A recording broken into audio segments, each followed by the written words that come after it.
ఇంట్లో మీ భార్య గారు ఎలా ఉంటారు? ఇన్నాళ్ళు అసలు ఎలా ఉందో నాతో అనేది నాకు ఒక ఫజిల్ అమ్మ, అంతే. టార్చర్ మా ఆవిడ కాదు, నాదే ఉంటుంది ఇంట్లో, ఎందులో అయినా పై చేయి నాదే అంటున్న శివాజీ గారు, రైట్ ఆర్ రాంగ్? వెంటనే మీరు హానెస్ట్ అండి, తెలిసిందే. ఇంకో ప్రశ్న కూడా నేను అడగట్లేదు, మీలోని మంగపతిని నేను బయటికి తీసుకొని రావాలనుకోవట్లేదు. Thank you so much. Yeah, మనం ఇప్పుడు లయ గారి దగ్గరికి వెళ్దాం. లయ గారు, ఆఫ్టర్ 20 years, ఏంటి మీరు 20 yearsలోనే ఆగిపోయినట్టున్నారే? యా, ఇది కాంప్లిమెంటే, మీరు నవ్వచ్చు, దీనికి ఆన్సర్ చేయాల్సిన పని లేదు. ఇప్పుడు క్వశ్చన్ అనమాట.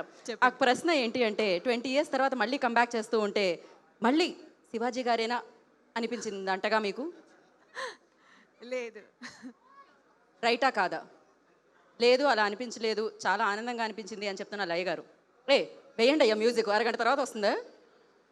మా మిషన్ పనిచేయట్లేనట్టుంది, తీసి పక్క పడండి. This is not fair. Not fair. Not fair కాదండి, మేము చాలా, అసలు మా మిషన్ అసలు మామూలు కాదు. దీంట్లో సాంగ్లో కానీ చంద్రబాబు గారు, రేవంత్ రెడ్డి గారు and Trump and power star Pawan Kalyan song చేస్తున్నప్పుడు నీకు ఎవరి పేరు రాగానే నీ బాడీలో ఊపు వచ్చింది? ఆహా, చంద్రబాబు గారా, పవన్ కళ్యాణ్ గారా?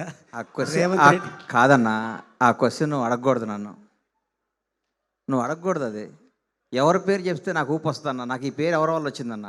ఓకే, బండ్లా గణేష్ పేరు ఎవరి వల్ల వచ్చింది కదా?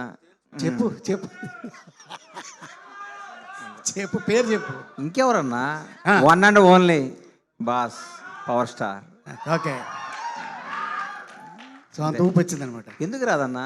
వెరీ గుడ్, ఎందుకు రాదు? సూపర్. మనం అనుభవిస్తుంది ఇదంతా ఆయన ద్వారా వచ్చిందే కాబట్టి ఎప్పుడు ఊపు వస్తుంది. Very good.